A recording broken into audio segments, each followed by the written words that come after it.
जय श्री राम।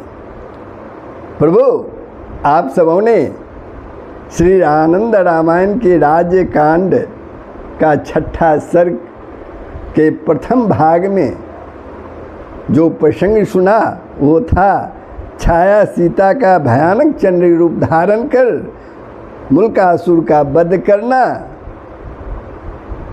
और दूसरा प्रसंग था देवताओं सहित ब्रह्मा जी का आकर श्री सीता जी की स्तुति करना। अब जो प्रसंग आपके सामने श्री आनंद रामायण के छठा सर्ग का जो द्वितीय भाग है उसमें आप श्रवण करेंगे। श्री राम का विभीषण को लंका का राज्य प्रदान करना, विभीषण का श्री राम को कपिल बारह की मूर्ति प्रदान करना, कपिल बारह की मूर्ति प्राप्त करना, श्री राम का सीता को लेकर अयोध्या प्रस्थान, ये प्रसंग आप लोगों के सामने होगा। प्रभु, आप लोगों से नम्र निवेदन है कि यदि आपने वीडियो को सब्सक्राइब नहीं किया है तो अवश्य ही सब्सक्राइब कर देंगे, बेल आइकन को दबा देंगे, कमेंट करेंगे, शेयर करेंगे। जय श्री राम। तो प्रसंग प्रारंभ होता है। प्रभु, जब देवताओं सहित ब्रह्मा जी अपने लोक को चले गए तब विभीषण ने श्री राम से प्रार्थना करते हुए कहा, हे प्रभु, पूर्व काल में लंका विजय के समय आपने लंका नगरी में प्रवेश नहीं किया था, किंतु हे नाथ, आप इस समय लंका नगरी में प्रवेश करके मुझे कृतार्थ करने की कृपा करें। रघुनंदन श्री राम ने विभीषण की प्रार्थना को स्वीकार कर ली और उन्होंने पुष्प विमान में आरूढ़ होकर लंका नगरी के मध्य में स्थित अपने मित्र के घर की ओर उन्होंने प्रस्थान किया। वहां जाकर उन्होंने विभीषण को लंका के राज्य पर अभिषिक्त किया। उस समय लंका नगरी में अत्यंत अद्भुत महान उत्सव हुआ। उसके बाद विभीषण ने विविध प्रकार के वस्त्रों, आभरणों तथा रत्नों द्वारा श्री राम, सीता तथा लक्ष्मण आदि का आदर पूर्वक पूजन किया।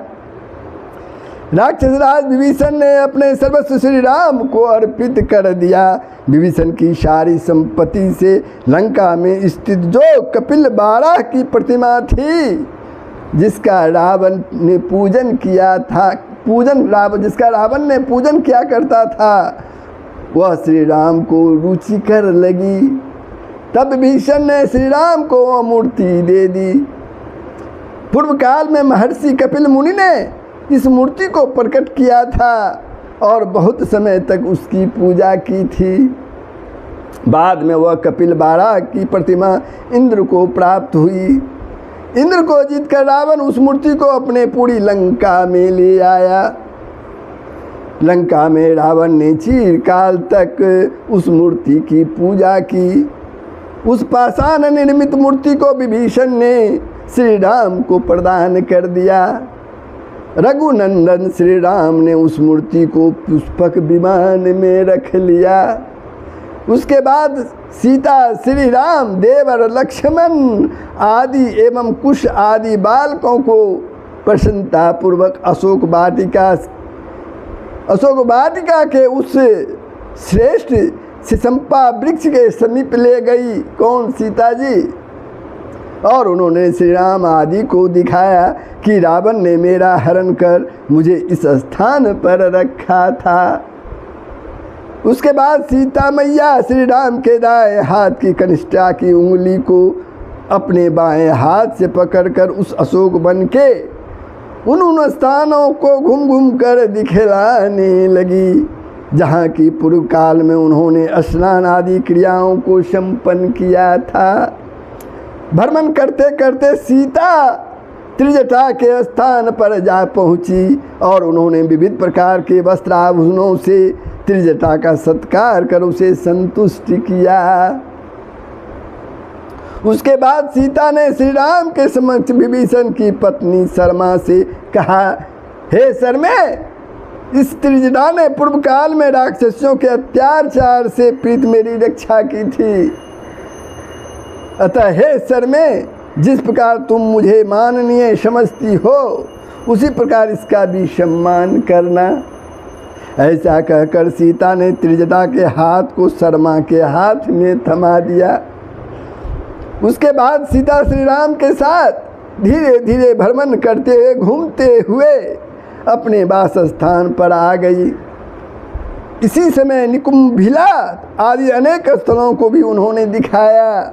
उसके बाद श्री राम विभीषण आदि को लेकर पुष्पक विमान में आरूढ़ हुए। उन्होंने लंका के राज की देखभाल के लिए विभीषण के सचिव को नियुक्त कर दिया। श्री राम ने हाथ में धनुष लेकर लंका की सुरक्षा के लिए प्रदक्षिणा कर्म से लंका के चारों ओर बड़े वेग से अपने धनुष को घुमाया। फिर वे विभीषण के द्वारा रक्षा की प्रार्थना करने पर उनसे इस प्रकार कहने लगे, हे राक्षस राज विभीषण, मैंने तुम्हारी रक्षा के लिए इस धनुष को लंका के चारों ओर घुमाया है। मेरे द्वारा धनुष द्वारा खींची गई यह रेखा तुम्हारे शत्रुओं के लिए अत्यंत दुर्लंघनीय होगी, इसको शत्रु लांघ नहीं सकेगा। हे विभीषण, मेरे द्वारा प्रदत्त इस बाण को तुम ग्रहण करो। यह बाण मेरे नाम से अंकित है, यह अत्यंत तीक्ष्ण है और तुम्हारे प्राणों के लिए रक्षा कारक है। जब तुम इस बाण को हाथ में लिए रहोगे, जब तुम इस बाण को अपने हाथ में लिए रहोगे, उस समय कोई भी शत्रु तुम्हें पराजित नहीं कर सकेगा। ऐसा कहकर प्रभु श्री राम ने वह रामानंकित, राम नाम से अंकित बाण विभीषण के हाथों में दे दिया। हाथ में बाण लिए हुए विभीषण ने अत्यंत प्रसन्नता पूर्वक उन्हें प्रणाम किया। उसके बाद अनेक मनोरम देश देशांतरों की शोभा को देखते हुए श्री राम उन देशों के राजाओं द्वारा पूजित तथा सम्मानित हुए। पुष्पक विमान के द्वारा अपनी नगरी अयोध्या की ओर गए। उस समय अनेक प्रकार के वाद्य बजने लगे, अप्सराएं नृत्य करने लगी। शत्रुघ्न के पुत्र उपकेतु नगर निवासियों को साथ लेकर श्री राम की आगवानी के लिए चल पड़े। हजारों की संख्या में पूर्ववासिनी स्त्रियां महलों के छतों पर चढ़कर सीताराम का दर्शन कर उन पर फूलों की वर्षा करने लगी। उसके बाद प्रभु श्री राम ने उन सभी राजाओं के साथ राज्यसभा में प्रवेश किया। संतुष्ट मन वाली जानकी जी अपने भवन में चली गई, यानी सीता मैया अपने भवन में चली गई। श्री राम ने अपने भवन में उस कपिल बारा की मूर्ति को स्थापित कर दिया जो लंका से वे लाए थे।